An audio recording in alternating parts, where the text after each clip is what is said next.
గెలిస్తే ఓ మంచి నాయకుడివవుతావు, ఓడితే మరొకరికి మార్గదర్శివవుతావు. సమస్త శక్తి మీలోనే ఉంది. అసమర్థులమని భావించకండి.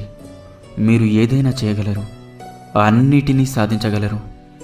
వినయం లేని విద్య, ఉపయోగం కాని ధనం, శౌర్యం లేని ఆయుధం, ఆకలి లేని భోజనం, పరోపకారం చేయని జీవితం వ్యర్థం.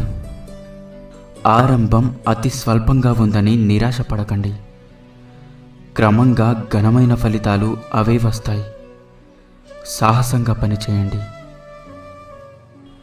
నిరంతరం వెలిగే సూర్యుని చూసి చీకటి భయపడుతుంది. అలాగే నిత్యం పనిచేసే శ్రామికుడిని చూసి ఓటమి భయపడుతుంది. ప్రేమ, నిజాయితీ, అలాగే పవిత్రత